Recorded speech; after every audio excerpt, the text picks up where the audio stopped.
আসসালামু আলাইকুম প্রিয় এসএসসি 2025 পরীক্ষার্থী, তোমাদেরকে লার্নিং উইথ শাহরুল স্যার পেজে স্বাগত জানাই।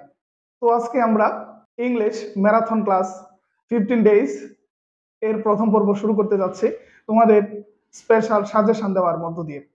তো চলো, তোমাদের জন্য ইংলিশ ফার্স্ট পেপারের যে সবচেয়ে মোস্ট ইম্পর্ট্যান্ট যে টপিকগুলো আছে, যে টপিকগুলো তোমাদের পরীক্ষায় আসার সম্ভাবনা খুবই বেশি, সেই টপিক নিয়ে আমরা আলোচনা করতে যাচ্ছি। তো আলোচনার শুরুতে তোমাদের জন্য একটি সাজেশন থাকছে। সাজেশনটি হচ্ছে, প্রথম আমরা শুরু করতে যাচ্ছি মোস্ট ইম্পর্ট্যান্ট পেসেস। আমরা মোস্ট ইম্পর্ট্যান্ট পেসেজে মাত্র 10টি পেসেস অন্তর্ভুক্ত করেছি। এর মাঝখান থেকেও আমরা তোমাদের সুবিধার্থে কিছু যেগুলো সবচেয়ে কমন এগুলো অপেক্ষাকৃত উপরে দিয়েছি, এবং যেগুলো অপেক্ষাকৃত কম কমন এগুলো নিচে দিয়ে সাজিয়েছি। তো চলো শুরু করা যাক। আমরা প্রথম পেসেজ হিসেবে উল্লেখ করেছি মেহেরজান লিভস ইন ইসলাম। পেসেজটি সকল বোর্ডের জন্য খুবই গুরুত্বপূর্ণ। তো এই পেসেজটা তোমরা কিভাবে পড়বে, পড়ার নিয়মটি আমি বলে দিচ্ছি।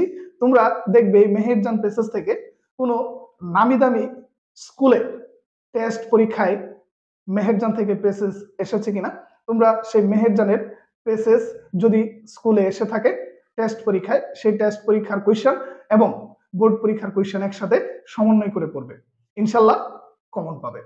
তারপরে চলো আমরা 2 নাম্বার পেসেজটি দেখি। 2 নাম্বার পেসেজটি হচ্ছে 26 মার্চ আওয়ার ইন্ডিপেন্ডেন্স। 2 নাম্বার পেসেজটিও খুবই গুরুত্বপূর্ণ। তো 2 নাম্বার পেসেজটি পড়ার নিয়ম ঠিক আগের পেসেজের নিয়মের মতোই। দেখবে কোনো টেস্ট পরীক্ষায় কোনো নামি দামি স্কুলে এসেছে কিনা, সেই স্কুলের প্রশ্ন বোর্ড পরীক্ষার প্রশ্নগুলো একসাথে সমন্বয় করে পড়বে, কমন পড়বে ইনশাল্লাহ। তারপরে চলো 3 নাম্বার পেসেজটি আমরা দেখি। 3 নাম্বার পেসেজটি হচ্ছে মে ডে অর ইন্টারন্যাশনাল ডেস। অর্থাৎ আমরা 3 নাম্বার পেসেজটি দেখতে পাচ্ছি মে ডে।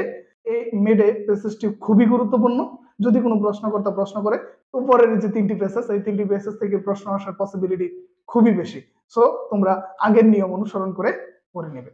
তারপরে চলো আমরা যদি পরের পেসেজটি 4 নাম্বার পেসেজটি দেখি। Heritage is what we inherit. এই পেসেজটিও আগের পেসেজটির মধ্যে গুরুত্বপূর্ণ। সো আগের নিয়মে পড়ে নেবে। তারপরের পেসেজটি হচ্ছে 5 number passage, human can neither change. এই পেসেজটিও আগের পেসেজের মতোই গুরুত্বপূর্ণ। সো আগের নিয়ম অনুসরণ করে পড়ে নেবে। তারপরে চলো আমরা 6 নাম্বার পেসেজটি দেখি, দ্য ইন্টারনেট টেকনোলজি। এই পেসেজটিও আগের পেসেজগুলোর মতোই গুরুত্বপূর্ণ। তো এই 6টি পেসেজ সবচেয়ে গুরুত্বপূর্ণ।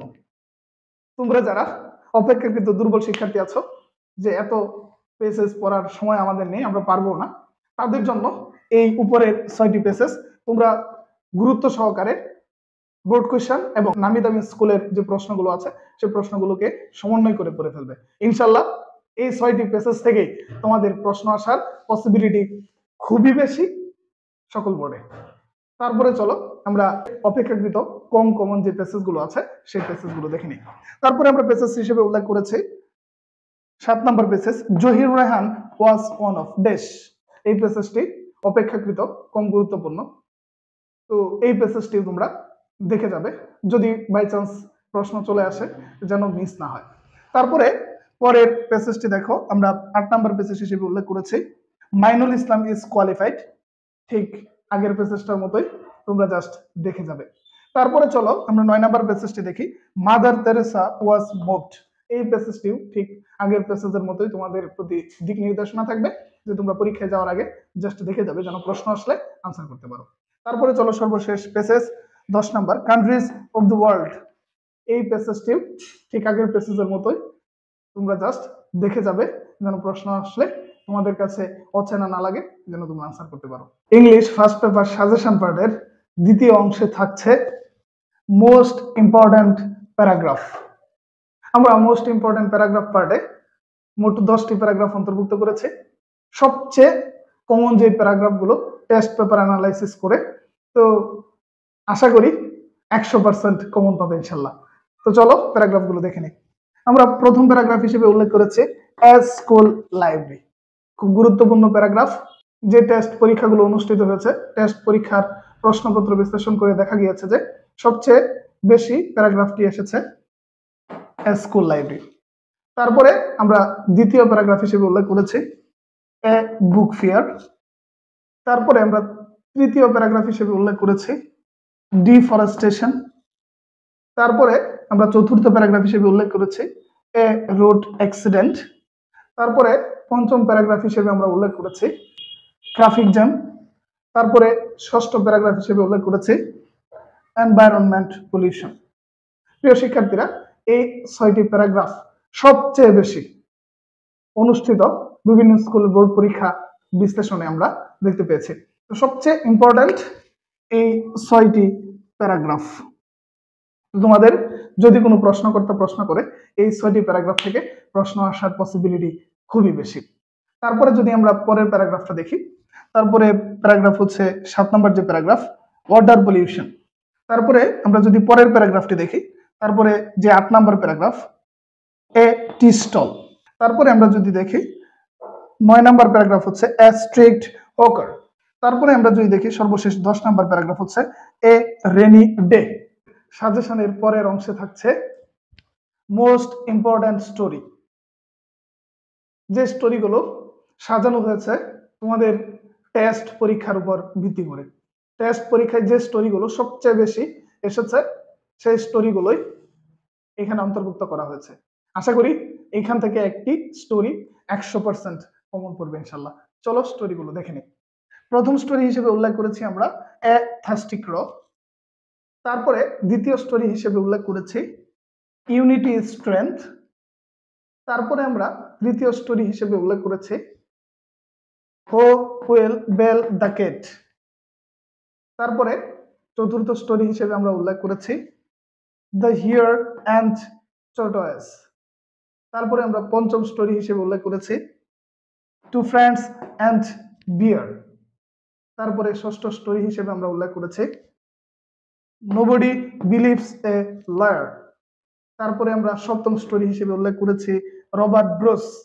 এই 7টি স্টোরি তোমাদের ফাইনাল পরীক্ষার জন্য খুবই গুরুত্বপূর্ণ। তো এই 7টি স্টোরি তোমরা খুব সতর্কতার সাথে এখনো যে সময় আছে তোমরা লেখে লেখে শিখে নিবে, আর নিশ্চিত তোমরা এই 7টি থেকে কমন পেতে পারো ইনশাল্লাহ। তারপরে যদি আমরা দেখি পরের যে স্টোরি, তারপরে আমরা 8 নাম্বার স্টোরি হিসেবে উল্লেখ করেছি বায়োজিৎ অ্যান্ড হিজ মাদার। তারপরে আমরা 9 নাম্বার স্টোরি হিসেবে উল্লেখ করেছি the king Midas and golden touch. তারপরে আমরা সর্বশেষ স্টোরি হিসেবে উল্লেখ করেছি শেখ সাদি and his dress. English first paper সাজেশনের পরবর্তী অংশে থাকছে most important informal letter or email, যে সবগুলো টেস্ট পেপারকে বিশ্লেষণ করে তৈরি করা হয়েছে। চলো আমরা ইনফর্মাল লেটার অর ইমেলগুলো দেখে নেই। প্রিয় শিক্ষার্থীরা, আমরা প্রথম ইমেল হিসেবে উল্লেখ করেছি অর ইনফর্মাল লেটার হিসেবে উল্লেখ করেছি কো কারিকুলার অ্যাক্টিভিটিস, খুবই ইম্পর্টেন্ট। তারপরে যদি আমরা 2 নাম্বারটি দেখি, আমরা 2 নাম্বার হিসেবে উল্লেখ করেছি রিডিং নিউজ পেপার। তারপরে আমরা 3 নাম্বার উল্লেখ করেছি প্রাইজ গিভিং সেরেমনি। তারপরে ইনফর্মাল লেটারের আমরা 4 নাম্বার লেটার হিসেবে উল্লেখ করেছি থ্যাঙ্কিং ফর হসপিটালিটি। তারপরে আমরা পরবর্তী যেই ইনফর্মাল লেটার অর ইমেলটা ব্যবহার করেছি উল্লেখ করেছি সেটি হচ্ছে intent to do after SSC. তারপরে আমরা যেটি উল্লেখ করেছি সেটি হচ্ছে প্রিপারেশন ফর এসএসসি এক্সাম। তারপরে আমরা পরবর্তী যেটি উল্লেখ করেছি সেটি হচ্ছে ব্রিলিয়ান্ট সাকসেস, এবং সর্বশেষ ইনফর্মাল লেটার হিসেবে আমরা উল্লেখ করেছি ফিজিক্যাল এক্সারসাইজ। প্রিয় শিক্ষার্থীরা, এখানে আমরা যে ইনফর্মাল লেটার অর ইমেলগুলো উল্লেখ করেছি এগুলো প্রায় সবগুলোই খুব ইম্পর্টেন্ট। তো তোমরা খুব ভালো করে শিখে নেবে। আশা করি তোমাদের 100% কমন পড়বে ইনশাল্লাহ। সাজেশন অংশের পরবর্তী অংশে উল্লেখ করেছি মোস্ট ইম্পর্টেন্ট রিয়ারেঞ্জ। প্রিয় শিক্ষার্থীরা, চলো আমরা মোস্ট ইম্পর্টেন্ট রিয়ারেঞ্জ গুলো দেখে নেই। আমরা প্রথম রিয়ারেঞ্জে উল্লেখ করেছি অ্যান্ড্রোক্লিস অ্যান্ড স্লপ, খুবই ইম্পর্টেন্ট রিয়ারেঞ্জ। তারপরে আমরা পরবর্তী রিয়ারেঞ্জ হিসেবে উল্লেখ করেছি ডক্টর আলেকজান্ডার ফ্লেমিং। তারপরে আমরা উল্লেখ করেছি জন কিটস। তারপরে প্রিয় শিক্ষার্থীরা আমরা উল্লেখ করেছি নেলসন ম্যান্ডেলা। তারপরে আমরা পরবর্তী রিয়ারেন্স হিসেবে উল্লেখ করেছি তৈমুর অ্যান্ড ওল্ড ওমেন। তারপরে প্রিয় শিক্ষার্থীরা আমরা উল্লেখ করেছি king Leo and his daughter. তারপরে প্রিয় শিক্ষার্থীরা আমরা পরবর্তী রিয়ারেন্স হিসেবে উল্লেখ করেছি Robert bros and his kingdom. তারপরে প্রিয় শিক্ষার্থীরা সর্বশেষ রিয়ারেন্স হিসেবে আমরা উল্লেখ করেছি the idol king and a physician. প্রিয় শিক্ষার্থীরা আমরা মোট 8টি রিয়ারেন্স দিয়েছি। এখন যে সময় আছে সেই সময়ে তোমরা খুব সুন্দর করে শিখে নাও। আশা করি 100% তোমাদের কমন পড়বে ইনশাল্লাহ। আর সাজেশন অংশের পরবর্তীতে থাকছে most important graph and chart. চলো আমরা most important graph and chart গুলো দেখে নেই। আমরা প্রথম গ্রাফ এবং চার্ট হিসেবে উল্লেখ করেছি ফ্যামিলিজ হাউসহোল্ড কস্ট। তারপরে আমরা পরবর্তী গ্রাফ চার্ট হিসেবে উল্লেখ করেছি দ্য পপুলেশন গ্রোথ। তারপরে আমরা উল্লেখ করেছি মোবাইল অর ইন্টারনেট ইউজার। তারপরে আমরা পরবর্তী গ্রাফ চার্ট হিসেবে উল্লেখ করেছি ডিফারেন্ট এডুকেটেড পিপল। তারপরে আমরা গ্রাফ চার্ট হিসেবে উল্লেখ করেছি পভার্টি লাইন। তারপরে প্রিয় শিক্ষার্থীরা আমরা পরবর্তী গ্রাফ চার্ট হিসেবে উল্লেখ করেছি ট্রান্সপোর্টেশন ইউজড স্টুডেন্টস। তারপরে প্রিয় শিক্ষার্থীরা আমরা পরবর্তী গ্রাফ চার্ট হিসেবে উল্লেখ করেছি টাইম স্পেন্ডিং ভ্যারিয়াস অ্যাক্টিভিটিস। তারপরে আমরা সর্বশেষ গ্রাফ চার্ট হিসেবে উল্লেখ করেছি different games in a country. তো প্রিয় শিক্ষার্থীরা আমরা যে এই 8টি গ্রাফ অ্যান্ড চার্ট দিয়েছি, আশা করি এখান থেকে ফাইনালে 100% কমন পড়বে ইনশাল্লাহ। সাজেশন অংশের পরবর্তী অংশে থাকছে মোস্ট ইম্পর্ট্যান্ট সেন্টেন্স ম্যাচিং। তো চলো মোস্ট ইম্পর্ট্যান্ট সেন্টেন্স ম্যাচিং গুলো দেখে নেই। প্রিয় শিক্ষার্থীরা আমরা প্রথমে উল্লেখ করেছি এডুকেশন মিন্স। তারপরে আমরা পরবর্তী সেন্টেন্স ম্যাচিং হিসেবে উল্লেখ করেছি কারাপশন ইজ নট অনলি।